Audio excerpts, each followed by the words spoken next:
Hello dear subscribers and everybody else watching this video, and no surprises for what is a second, I believe, video of 2018. We're going to talk about property. It's not the earth-shattering interview that I'm going to show you. It is something that the Reserve Bank Governor Philip Lowe mentioned, that the rates will stay lower for longer, which obviously is very favorable to property market because everybody's highly leveraged. If interest rates start moving up, the servicing of those loans, mortgages go up, and a lot of people go underwater. So he's saying, no, we're just going to keep it lower for longer. And then there's an interview with the Mirvac, which is a building developer in Australia, and she was working really hard to keep it actually dishonest, but you'll see what I mean. Let's watch this.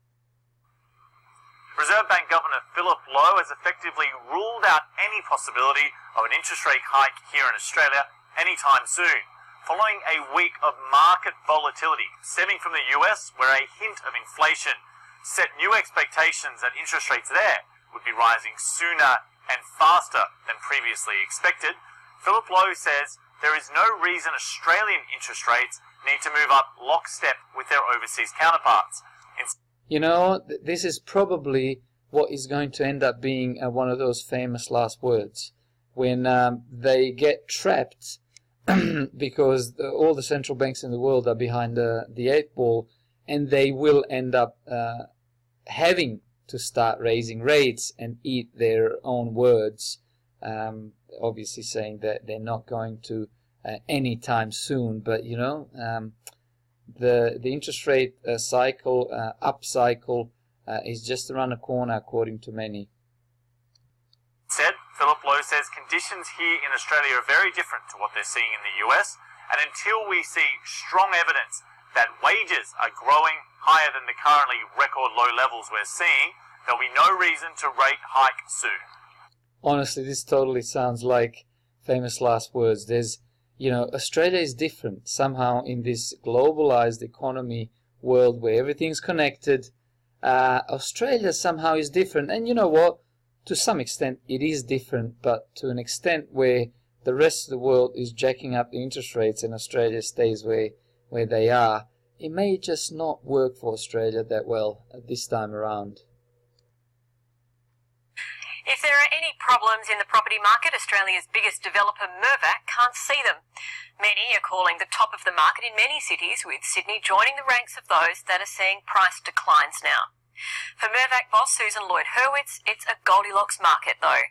Not too hot and not too cold. I spoke with her after Mirvac revealed a half-year profit of $465 million, down 8%. It was welcomed by the market though. The stock rose 0.5%. Watch this. She is really working hard to keep a straight face. She's looking down, she's looking left, right. She's looking for an exit because the trend is clearly down, or at least at best flattening, which in the era of constant growth is just not good.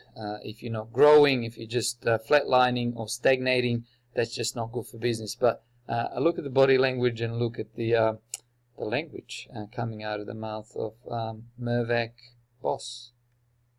Susan Lloyd-Hurwitz, house prices are coming off their peaks, units more than houses. This must be a concern for a company like Mirvac. I actually think the change in the market is very welcome. We have said for over a year that price growth and volume would moderate into the low single digits, and that's exactly what's happened.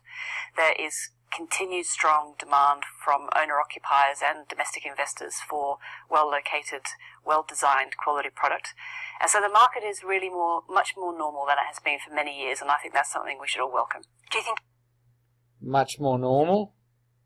What does it mean? it's taking risk out of the market? I think a lot of risk has come out of the market. I think the regulators and the banks have done a very good job in switching from interest-only loans to principal and interest loans. That's de-risked the market. And I think the amount of construction approvals are starting to come off. That's also a good thing for the market. you have a lot of settlements in the second half of this year. If valuations are coming off, how much of a concern is it that people may not be able to settle if those values drop? Now this is the good bit. You're going to like this. Harry Triguboff last month admitted that apartment sales were slowing. Have you noticed that? Yes, so definitely sales volume, as we said a year ago, was going to moderate, and it has moderated. We're still selling at a very solid rate. By how much? What's the percentage? Well, I would say to you that, and this is what we've said to the market, that Sydney got very used to the sell-out on a Saturday morning in 5 minutes phenomena. That's not... She couldn't give the percentage. I mean, she is the numbers person. She is the boss of Mirvac. She could say what the percentages are, but if she said 50%, that would just be alarming. And not good for investors, not good for confidence, which is why she's evading it. So, oh, you know, it's not crazy, we're not selling it so quickly after 5 minutes of Saturday morning. Instead, watch what she says. Not a normal market.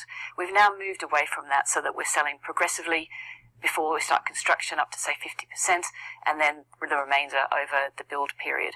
So it's really moved away from that very dramatic sell-out on a Saturday morning. Like she didn't like that very dramatic sellout on Saturday morning. If I was a developer of units and they got sold in 5 minutes on Saturday morning, I think I would be happy. But somehow she's playing as if, you know, it's better to have it like this. You know, we don't really want to sell it in 5 minutes. I would. Would you? The conventional wisdom is that we won't see the Reserve Bank moving anytime soon. If they do, it will be right at the end of the year with maybe one interest rate rise. If the RBA does have to move quicker than anticipated, is that going to knock the housing market, which is at a very delicate balance at the moment between debt and prices? She's asking very good questions, and this is where the boss needs to really deliver and not sound biased and outright lying. I think the fundamentals of particularly Sydney and Melbourne are very, very strong to support consumer confidence, household confidence. So we've started this year with the best start to consumer confidence since 2010.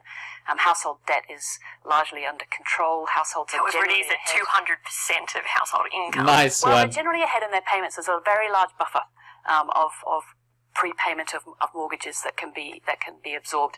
And in the real sense, interest rates will remain very low, even if... Oh, she knows that the interest rates will remain very low. That's the business plan. That's the plan. Okay, good. Yeah, got that. No problem. They rise 25 basis points. So I think the fundamental drivers of population growth, job growth, a strong infrastructure spend. Population growth bomb. She's dropped a population bomb. Definitely. This is going to save us. We're just going to bring an unbelievable amount of people from outside, from all corners of this world, and that's going to save Australia. Okay, yeah, so we're going to continue with that, and the interest rates will stay where they are. Excellent, that's good. Check. Yeah, done. They are all very supportive of the market. Susan Lloyd-Hurwitz, thank you so much for joining the program. Thank you. A longer version. Yeah, no, she wasn't impressed with very good questions from Elise, so good on her. I'm really happy with this interview. Thanks, guys. Yeah, well, I'm going to link a few other videos in the top right-hand corner and left. So, sorry. Yeah. Anyway, watch some of the other videos. Nothing's actually changed. It is looking a little bit steady right now. It looks like everything's okay, but is it the calm before the storm? The stock market is had a few days of rout, and as well as the US market. If you're the cryptocurrency investor, you've been hurting as well. So it's very uncertain times. So we'll see how we go going forward.